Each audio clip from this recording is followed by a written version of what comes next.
Well, welcome everybody to our spring series lectures at Scholars in the Square. Today our speaker, Bob Gibbs, will provide a 20-minute presentation of some of his current research. And then Dr. Gary Kuchar, a former CSRS fellow and a professor in our English department, will engage in a 20-minute conversation with Bob. Then after that, I'm going to lightly oversee a 20-minute conversation between everybody in the room and folks also joining us on Zoom. Our speaker today is Dr. Bob Gibbs, probably our most frequent visiting research fellow. In fact, after one more visit, Noriko will snap his card and he'll get a free coffee. I'm never sure whether he experiences Victoria as home and Toronto as diasporic exile or vice versa, but I'm always happy to have him here with us. Bob's a professor of philosophy and religion at the University of Toronto. He specializes in continental philosophy, Jewish philosophy, and the philosophy of law. So any one of those three specializations would be enough for any career, but the list doesn't quite capture what interests Bob. For example, his lecture today grows out of his most recent book, What Could a University Be?, published this year with the University of British Columbia Press. I suspect you'll see that Bob's way of imagining the university is radical and integrates undergraduates in its research with those from the very beginning. His previous works have included Why Ethics, Signs and Responsibilities in 2000, and Reasoning After Revelation, Postmodern Jewish Philosophy in 1998. Given that Bob understands so well the ways that contemporary university can meet the moment of transformation, I know he shares with us our wish to acknowledge and respect the Lekwungen peoples on whose traditional territory the university stands, and the Lekwungen is the Salish peoples whose historical relations with the university, the land, continue to this day. Please join me in welcoming Bob back to the center.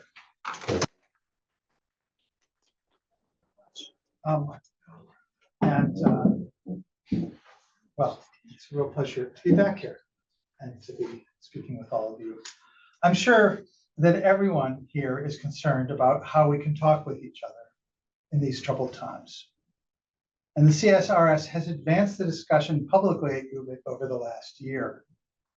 I have a small contribution to make to that, focusing on how we can value discord within the university and how that has a heritage in religious traditions. Let's see if I can do it. So this lecture has an introduction and then 3 steps, and in many ways they overlap. The final step will be a complex reflection on the contemporary challenge of plural modes of knowing and research with help of Leotard. The middle step will be about the constitution of the university itself, with its multiple faculties that are in conflict, with help from Kant. And perhaps the most surprising is where I will start, with the recognition in Rabbinic Judaism that disagreement can be for God's sake. So to make my case, I refer to ideas in the way I've used them in my forthcoming book coming out in September. And I want to emphasize the contrast of 2 ideas in this talk, the idea of unity and the idea of discord. These ideas represent contrary goals for the university, and there are other ideas and other goals too.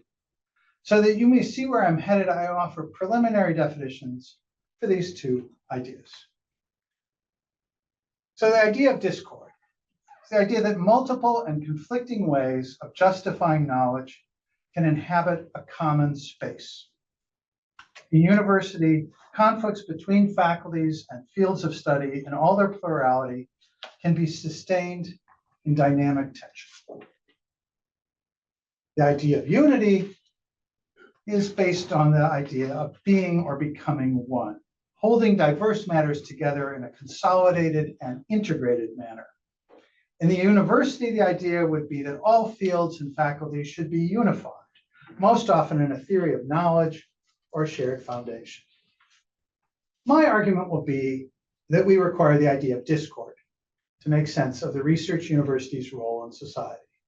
As a philosopher, I like all ideas, but the idea of unity is not my favorite. So let me start with step 1. Rabbinic Judaism arose in the centuries around the beginning of the Common Era, and it created a culture of study when Judaism was stripped of its kings, state, temple, priests, and even prophets. Study itself required new genres of text, but also a culture of multiple voices to fill the vacuum of coercive authority. In that context, we find this important text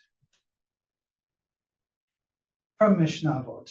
Any disagreement that is for God's sake, it will yield something that lasts. Any disagreement that is not for God's sake, it will not yield something that lasts. We do not see the claim that a good disagreement yields an agreement.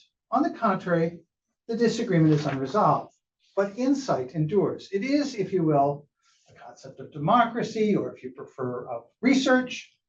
What is most striking is that such enduring disagreement can be for God's sake, literally for the sake of heaven. That is, the disagreement itself is part of a religious duty, or at least aspiration. It serves God to disagree, or at least it can. And we can also disagree not for God's sake. One can easily imagine that this is for material benefit, for personal status, vanity, pride, cruelty, or even simply for sin itself. Not all disagreement is thus encouraged. But the second kind does not endure. It yields nothing lasting. To value disagreement is not to value all disagreement. But you ask, how do we tell the two kinds apart? So what is a good disagreement for God's sake? The disagreements of Hillel and Shammai. Maybe you don't know about these two great sages. They came to represent two traditions in the rabbinic community because their disciples argued with each other for over 100 years, and their disputes fueled Jewish community study ever since. The debates were often fierce. While the communal rulings usually followed the school of Hillel, the school of Shammai's opinions were recorded. Indeed, one of the reasons that is given for siding with the school of Hillel is that they cited the others' opinions first. That is, they sustained the disagreement and honored their opponents. And what is a disagreement not for God's sake? Korach and his congregation. I wish I had time to delve into the story of Korach from the book of Numbers, chapter 16. Korach and his followers contested the sole authority of Moses and Aaron. They sought, on at least one reading, a radical equality of all Israelites in matters of holiness and authority. And God judged them and swallowed them into the earth. So we can easily see that they left nothing from their disagreement. We can also easily see that from the biblical perspective, they were not arguing for God's sake.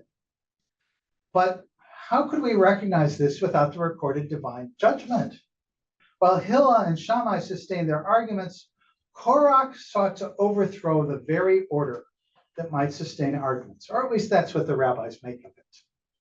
Again, we're looking at a religious community and culture where the teachers and jurists have risen to create a space for sustained disagreements and rulings that do not eradicate the opponent parties.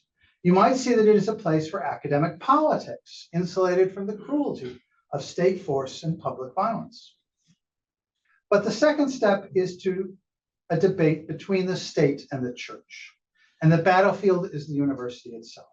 So let me turn to Kant's conflict of the faculties.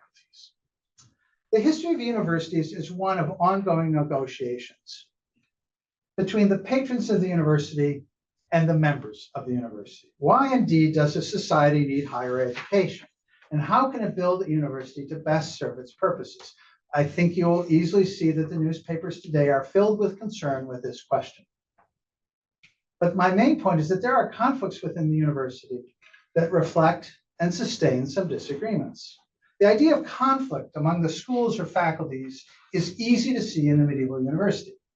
Universities started with professional schools, law in the Islamic context, law and theology in Italy, and theology throughout Northern Europe. Long before there was a basic structure to the university, the higher faculties trained professionals, and the lower faculties focused on preparatory education. The lower faculty usually provided liberal arts training. The liberal arts had a tradition going back to the Romans and even the Greeks, but they were delegated to a lower position in relation to the professional schools. Theology, law, and medical schools were bound to societal institutions, the church being the most important. The medieval church itself was complex and included diocesan authorities and various religious orders, and each profession emerged in complex tension with the church. The very term profession was associated with the profession of faith, and lawyers and doctors were often in clerical orders, with lawyers practicing in church courts. During the Reformation in the early modern period, the conflicts became even more bitter. To gain some sense on more bitter, you should know that struggles over education, especially university education, produced many martyrs. The shifting alliances of churches and states produced wars and upheaval, some caused by learned debates about authority over the Bible, or this worldly and otherworldly success. These were disagreements about God, and perhaps some of them were for God's sake. By the late 18th century, the university had come squarely under the control of the state, which licensed the university to grant degrees. The church and other professions were now in competition and disagreed with the emerging sciences, including philosophy. One of the most insightful accounts of this disagreement is found in Immanuel Kant's Conflict of the Faculties. Kant was the leading philosopher of the 18th century. He revolutionized philosophy by exploring the limits of our minds to know. He was a champion of critical reasoning. In 1792, Kant was censored by the state at the behest of the church. For Kant, the question became whether the church would control his ability to teach philosophy. But with respect to the university, it yielded what he called a conflict of the faculties. Philosophy at this point was the core of the lower faculties and governed all the sciences. The higher faculties were direct descendants of the medieval faculties, and theology was Kant's particular target. Most valuable for our purposes here, Kant claimed that there is a conflict that makes the university what it is. In this conflict, philosophy is always challenging and also being held in check. He was a thinker who cherished the conflict that can't be resolved. Kant argued that the state would control the higher faculties, the professional schools, but the lower faculty, today's Faculty of Arts and Science, should be left free to pursue truth so long as they don't meddle in the public sphere. The higher faculties help the state control people by guiding them in their health, property, and ultimately salvation. But they did not seek truth in itself. Nonetheless, there was an intramural conflict between the higher and lower faculties, between authority and truth. Kant's immediate concern was academic freedom for the lower faculty, not for the higher. So he distinguishes between two sorts of university conflicts: the illegal conflicts and the illegal conflicts. A legal conflict is about truth. Because Kant sequesters inquiry and discovery in the lower faculty, the lower faculty can freely find the truth on any matter, but can't publicize its findings. It also must obey the state. The professional schools, on the other hand, labor to explain and expound on the state's decrees and traditions. They are not licensed to pursue truth freely. They must operate within the bounds of what the state believes will enhance its authority and power. Within this context, the category of illegal conflicts includes pandering to interests external to the university, attacking reason and law to win public opinion. Pardon me. The last century, even the last decade, has alas given us many examples of this kind of illegal conflict. Cases where scholars are silenced by others pandering and misleading the public or the state. For the legal conflicts, Kant explains why they can't be settled by mutual agreements between the lower faculty in its pursuit of truth, but might reach conclusions that conflict with government laws and regulations. Although the university might never challenge the government, the conflicts will be unending, resulting in constant progress in knowledge. Kant's account of the conflict of the faculties allows us to see that unity is impossible. And self-regulation is not the only norm for the university. The schools are not free to disregard one another. They each have a tension with powers in society, but they negotiate it differently. The university then is constituted for sustaining an argument about the purpose of education and research, set permanently into discord, and the illegal conflicts try to suspend the discord. We need a model that tolerates and encourages the disagreement about the role of the state and the university. Okay, one more step. The differand.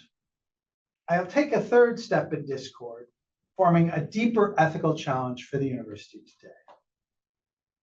That different kinds of knowledge are not held together in a core unity.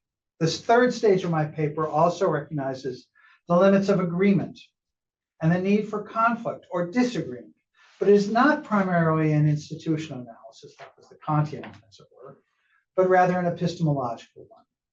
And as such, it is internal to the university. Again, I will add there are two kinds of disagreements here, of course. I explore now the idea of the differand as an idea of discord, as drawn from the work of Jean-François Lyotard. It may come as a shock, but the province of Quebec in 1979 commissioned Lyotard, a French philosopher known for his writings on postmodernism, to report on the status of knowledge. In the postmodern condition, Lyotard recognized that the spread of digital technology had already disrupted the central stories that made the university the sole court for assessing the truth of knowledge, 1979. In other words, even before email and the web and ChatGPT, people understood that data had begun to drive our society and that information was no longer enclosed in our great libraries and learned institutions. Lyotard was not overly worried about the fate of universities, but he was a champion of what I will frame as an ethical task for the universities. In the postmodern condition, Lyotard explores how we tell stories to make sense of the world. He explored how we have a specific desire for a grand or master narrative to hold all of history together, and thus to give a single reason for how society works, serving the idea of unity. Each grand narrative presents a fixed conclusion and so closes off the future. Lyotard argued that such narratives no longer work. They no longer wielded the power to integrate society or persuade people that we can make sense of history. For instance, one grand narrative was about the advancement of knowledge, and it had helped justify the colonial imposition of Western science and culture throughout the world through the colonial universities, the building in which we sit. These institutions delegitimated traditional kinds of knowledge and were linked to the practices of cultural genocide. We now regard this grand narrative about the advancement of knowledge with suspicion, and we try to unsettle those practices. Lyotard criticized the idea that knowledge or theory should aim for a final resolution of conflicts. For Lyotard, knowledge was now intrinsically plural, so he rejected unity as a goal for knowledge. Instead, he claimed that conflicts and contradictions are irresolvable. The sciences, as projects of research, still are called upon to justify themselves, to secure funding and to satisfy peer review through mini narratives. Even without recourse to grand narratives, scientists explain their goals and results through local narratives. For example, health scientists justify their claims for new discoveries in ways that are different from how scientists justify discoveries in artificial intelligence, but both rely on many narratives. Thus, in 1979, Lyotard had already seen that traditional university, based on a shared grand narrative of established values, was disappearing under the force of new information technology. This was a precursor to the truth crisis that led tens of millions of Americans to believe that the 2020 election was stolen. But Lyotard's account of the collapse of the grand narratives is also in some ways a foreshadowing of the crisis in attitude towards public health that overtook the world during the COVID-19 pandemic. Lyotard defined terror, in very small print, as the act of silencing, expelling, or excluding speakers bearing evidence of other interests or other kinds of knowledge. I wish culture wars, the battle over the term woke, the upsurge of hatred, censorship on campus were novelties, but they are perennial modes of terror.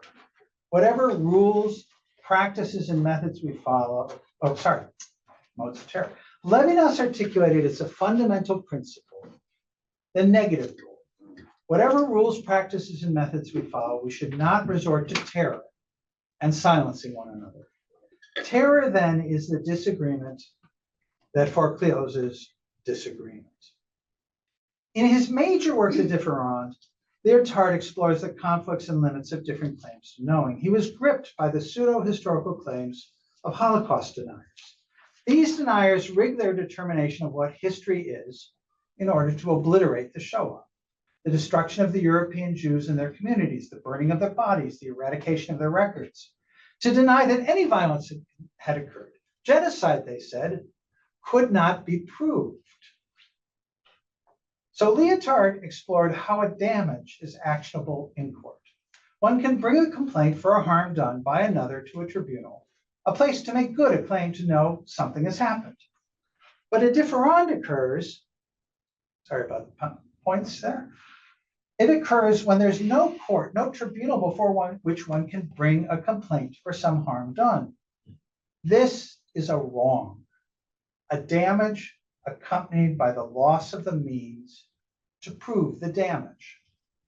The victims of a genocide lack evidence and a court. So we hope, for instance, the creation of new international courts and procedures might counter genocide's terror.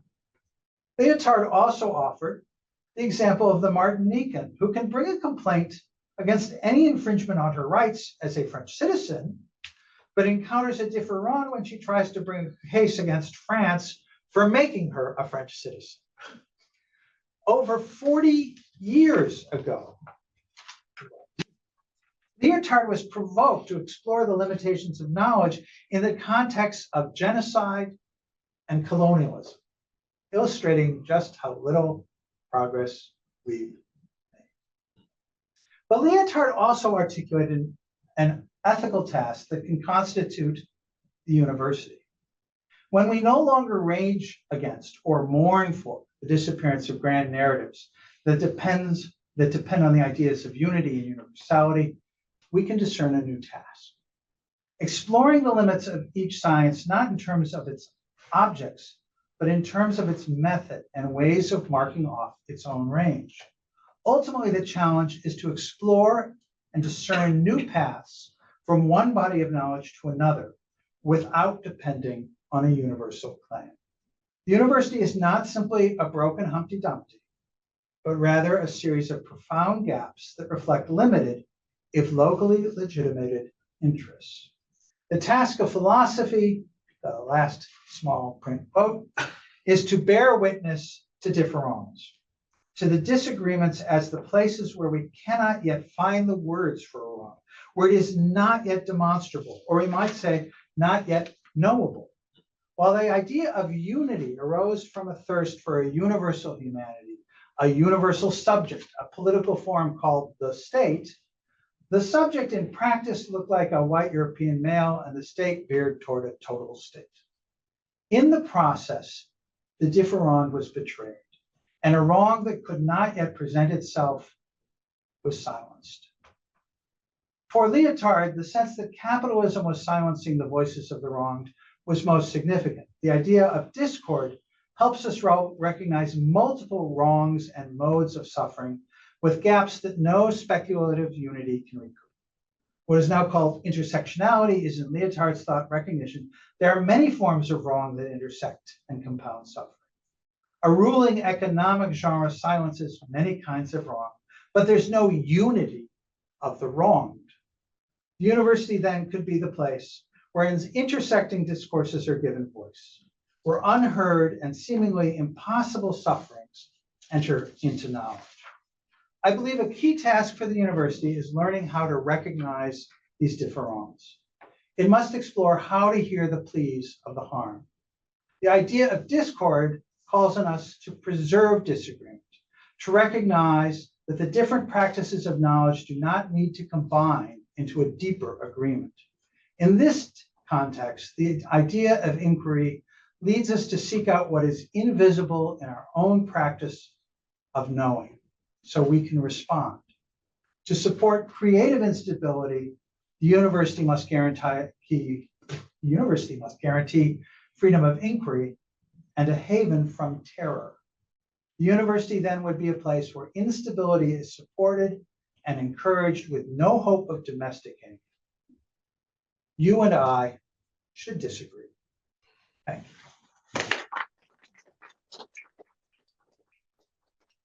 Right. So now Gary and Bob will have a chance to chat for a while before we turn it over to the broader folks. Now, what do I do with the slides?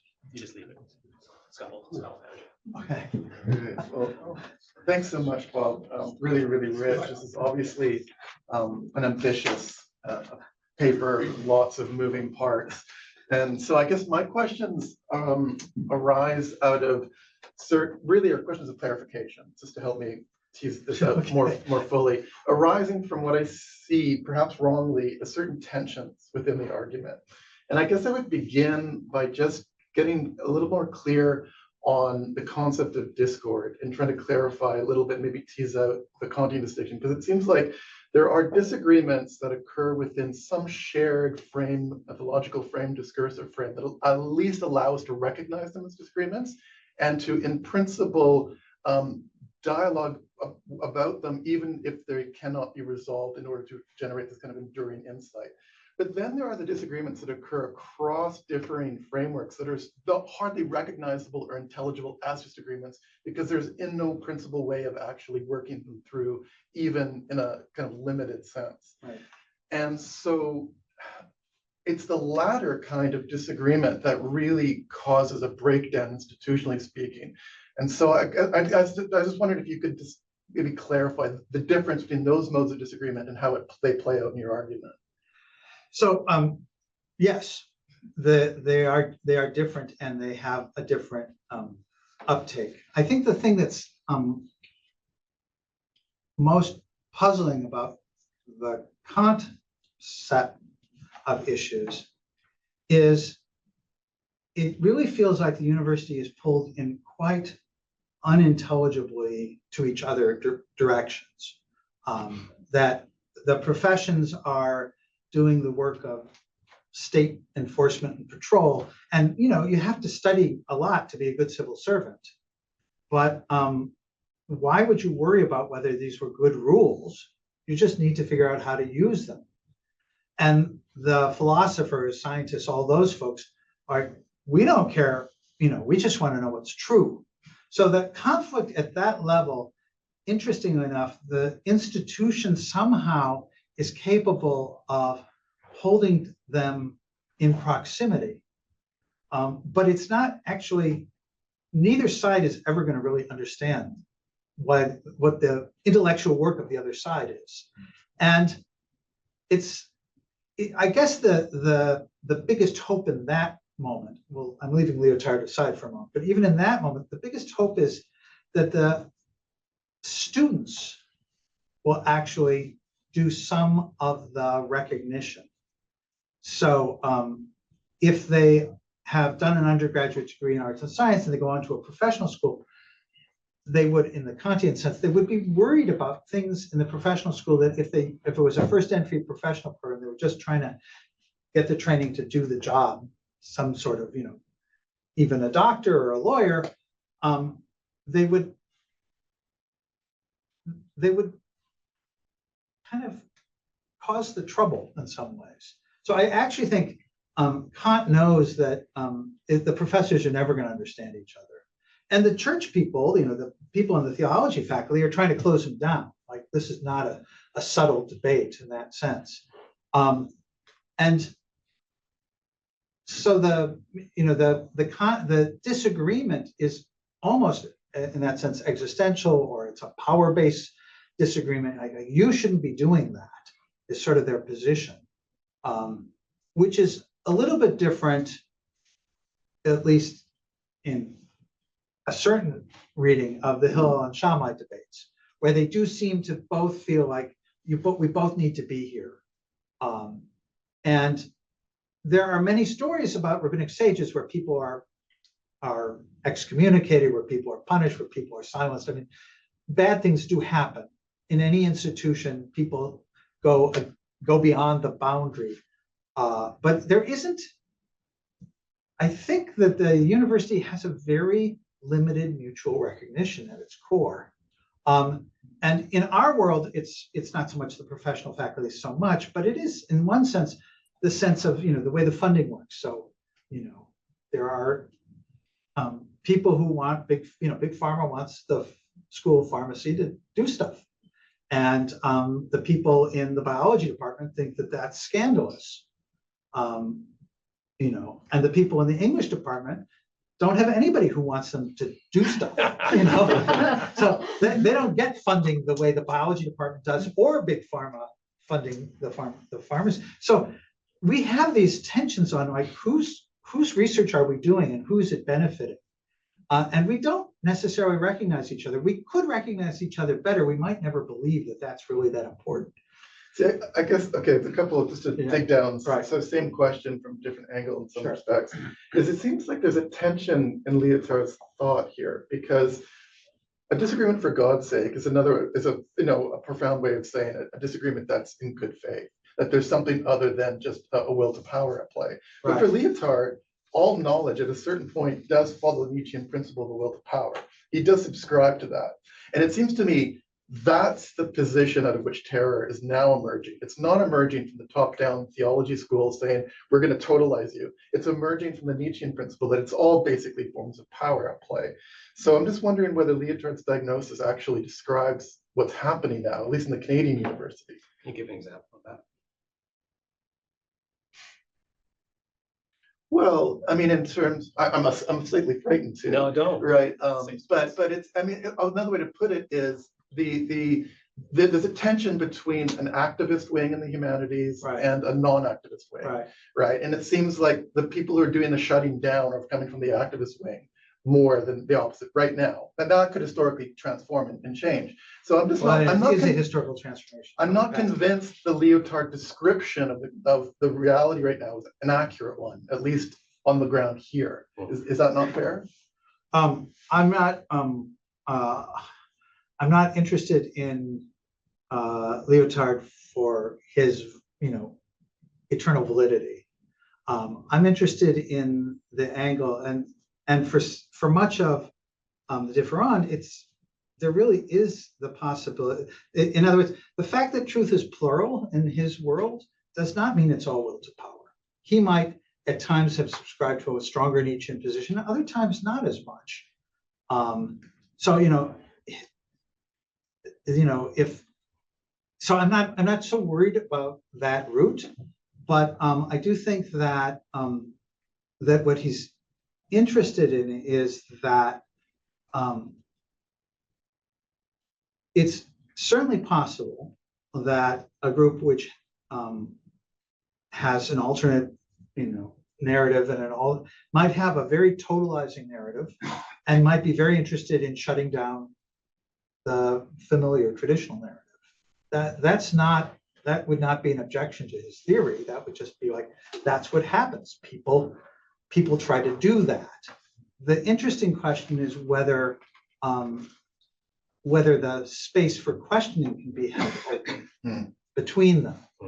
And it doesn't seem to me that you might say, well, you have to be an old-fashioned liberal to think that everybody's going to have no, they're going to have they are going to argue from tendences and traditions and power interests and whatever, but they're also and they aren't necessarily, their goal isn't necessarily to persuade everybody to come over and join us, but there is a kind of inquiry that's possible. And I think that's why the university or philosophy actually gets a sort of special place in this picture. I think there are other places in society where they can just go at it hammer and tongs and may the worst, nastiest person win. That might be, information technology world or something like that, electoral politics on a bad day or whatever. But I guess the thing that's interesting is to imagine a sense of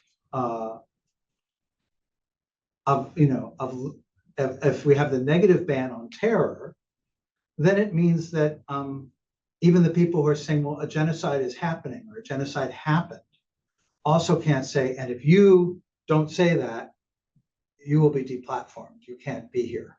That's not an option. according to this concept of discord. We can say that if you say, and if you stand up and say that and throw rocks at us and threaten to destroy us, we won't allow that. But that's not the same. It is a challenge for an institution that, in my account, doesn't have a solid foundation, but is a kind of influx kind of thing. It's hard for it to draw lines. But the sort of guiding principle that the things that will count for knowledge or proof for you might not be the things that count for knowledge or proof for me.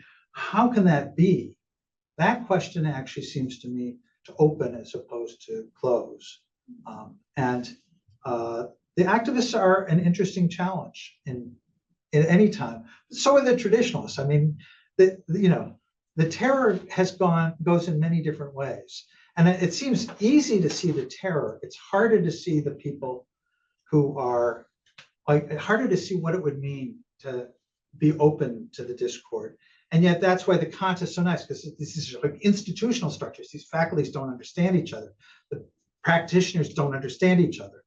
When we go inside and we say, these English professors don't understand, these English professors say, that's not English anymore, but that's not English, that was colonial. You go back and forth.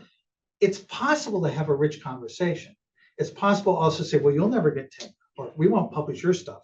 Like it, as soon as we get control, you're out, right? It's easy to see the power struggle thing degenerate quickly. And that's actually why the institutional forms are so interesting and so important, because they're better at bending and moving. About 3 minutes left of this component. Okay, maybe I'll just pose the question of unity, right? I mean, I'm just wondering, does the concept of discord here are you not tacitly presupposing some notion of unity inevitably? In other words, maybe it might not be this Hegelian where everything gets synthesized unity, but at least the possibility of a conversation itself presupposes some aspirational sense of agreement that we won't actually meet. It's a vanishing point, but we have to presuppose it. In other words, meta-narratives haven't really disappeared quite in the way Leotard thinks they have. They reappear in repressed ways and in sort of unconscious ways. So wouldn't it be better to have our vanishing point as a model of that? So in other words, right. Are you being fair to unity? Right. Of course I am. I mean, the unity question is tricky, and I think part of the reason I went with discord, I mean, it's complicated. I actually think that the idea reflects more the quality of discourse, more the effect of people talking and writing with each other, towards each other, than a metaphysical principle of everything somehow all being one or all being together. And that comes from a certain understanding of the plurality, the intrinsic plurality of speakers, of people, of peoples. And so the plurality that is most interesting for me is not necessarily one that has no aspiration towards unity, but is not actually, it doesn't presuppose that as the telos. It actually is more trouble to make sure that nobody gets left behind, as it were. The discrepancies, metaphysically speaking, I'd say the discrepancies come from being finite embodied historical creatures. In that sense, I'm almost an empiricist on a bad day, on a bad day for me. But that to have as your transcendental goal the plurality is not, it's more complicated, but it actually requires institutions in a way that desiring unity somehow in its own way seems to kind of I guess the distinction is what's the difference between a plurality that's unified in some way and just fragmentation, right? Right. And where we have to ignore each other to get along. Right. That's actually, maybe that's a good, thank you, Gary. All right, so now we have about 20 minutes left for conversation, Leah and then Brian. Yeah, thank you. This is interesting. Gives a lot to think about. I guess this is kind of a magic wand question, maybe of how this, like, it's the like real life of universities. So, say everyone reads your book and is on board, at every level of the university. Excellent. Yeah, that's nothing to hope for. Maybe that's too much unity there. Required reading. But I wonder, like, what do you hope or would recommend changes concretely, maybe in terms of university administration or how faculty teach undergrads about disagreeing? Like, what? So What I changes? don't really want the deputy provost to have left at this point, but there we go. But here's She's deputized somebody in the corner. I see that. So here's this is a very unusual talk for me on this topic, in that I didn't talk about students almost at all. The book is all about students. The books, but this was for the Can We Talk? This was and 20 minutes, this is what I could do. Yep. The book is all about students, and it's all about putting the students' education first as the real goal of the university. And it's focusing on connecting their education to their commuting times and their living in the world and their working. It's connected to the future, which they will inherit. It has, on this sort of issue, it has the hope that I sort of referred to briefly, that certain kinds of interdisciplinary activity will alert them to the limitations of the way they have been, one discipline does its thing or one faculty does its thing. So on that question, that's the first lowest hanging fruit. But so it's my own thinking is about all kinds of projects that involve students and students doing research. So the key feature from the differend is we don't know yet how to get from that wrong into a court where it could be heard. So there is suffering which just doesn't register in the university. And there are disagreements which are so far apart that we don't even see them as disagreements. And the hope is that students doing research actually will help us start to see those bridges and start to see the costs of what has been excluded. So it's not merely activating them for some specific political, religious, colonial wrong, whatever. It's actually activating them to understand why medicine didn't do research on women, and why AI was designed to benefit the billionaires, and etc. Like, there, in every sphere in our society, there are big problems, and some of them are still invisible in the university, but the students actually have their ear to the rail. So there's a whole way in which engaging with the students is tuning into what's happening in a very different way than tuning into the leading scholars in the field and the people who have developed the most important inventions that have the highest return on investment. So that's a. Yeah, thank you. Right? Thanks, Bob. This is fascinating.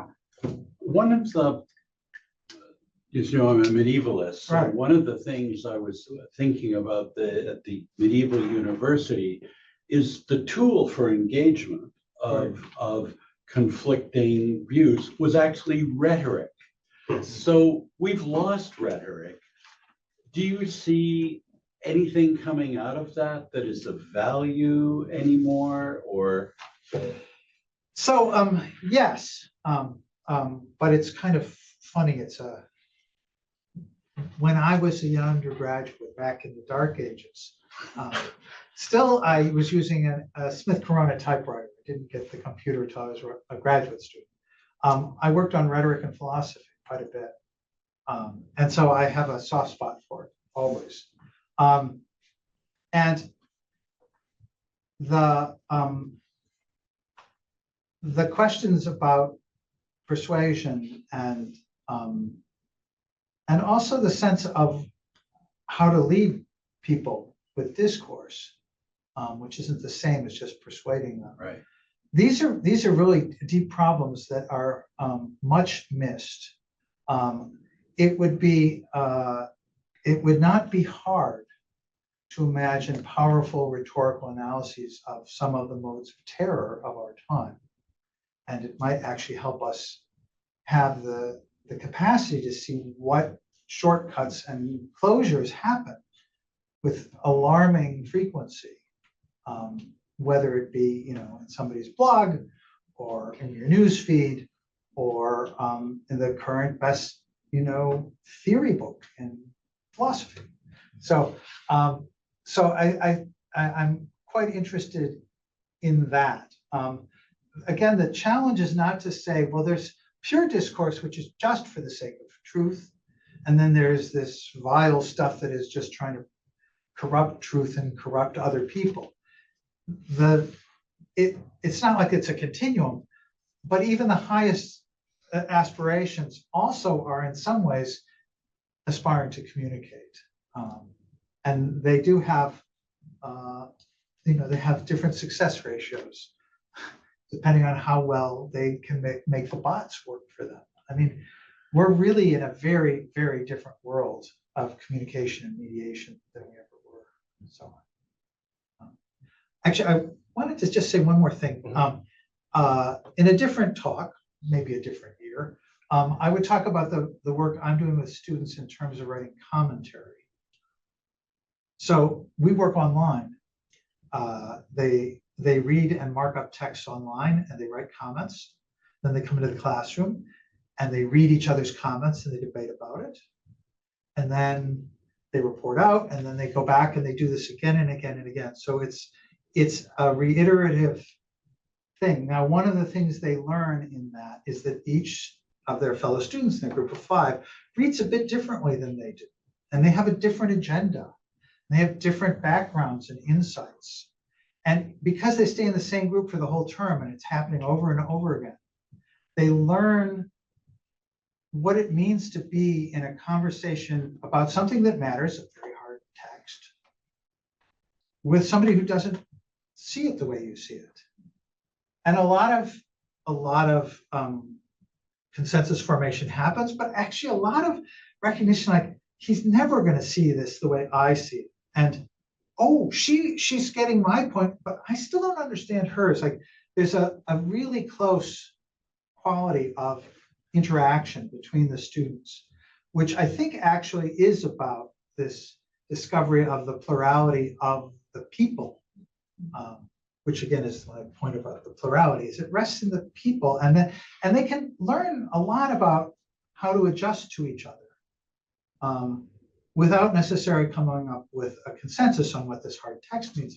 Though one student, I do reflection essays too, and they talk about how interesting it was. I really began to understand, and I read differently, and I did. And one student said, I'm kind of worried because our group, I think there's too much thirst for consensus, so that people are just going along to make sure that everybody agrees with them, and they're only offering comments they think everyone will agree with. Well, obviously, some people are more eager for that than others, because in other groups people said, you know, my other members were stubborn, but they were so smart, and it was so interesting because it challenged me over and over again, and yet we still don't agree. So that's a classroom moment of learning how to cope with the plurality. Francis? Yeah, but what happens if there is discord and one position may or does cause real harm? And for example, climate denial or homophobia. Right. So there's two different, well, there's one main answer for that, which is the university is not the legislature or the court. So legislatures, courts, and theater are places that habituate and not domesticate, but allow for these conflicts. This is the great thing. That's why we have theater. That's why we have legislators. So that's why we have courts.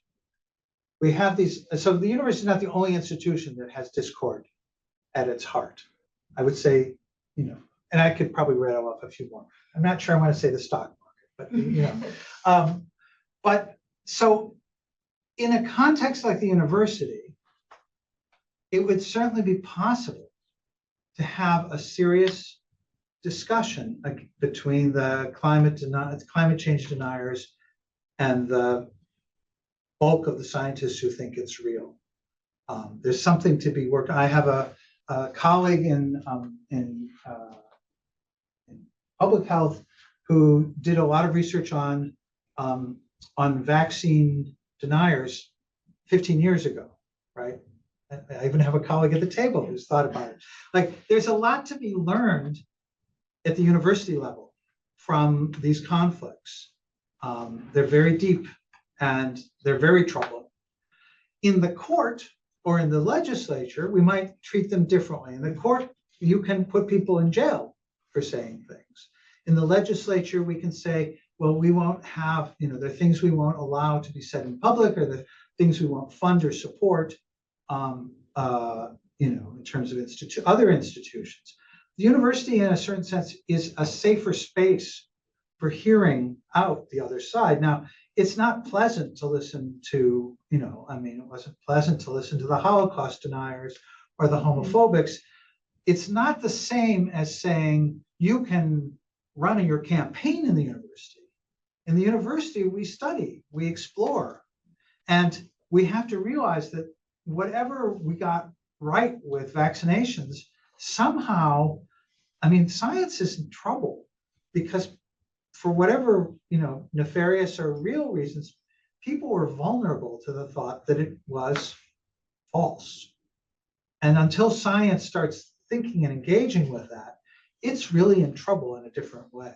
And the university would be a good place to do that. Science and technology studies, STS, classic example, people sort of exploring how true and false and what kind of claims, rhetorical, are made on the basis of science. So that's the best, the best scenario is it's a safe space. It doesn't mean that everybody has to have every conversation either. And we would hope that, the people who have, we would hope that in the larger world, the people who are threatened by the terror and by the discord would be safe and protected. In the university, we also protect them because we don't allow, our task is not that task.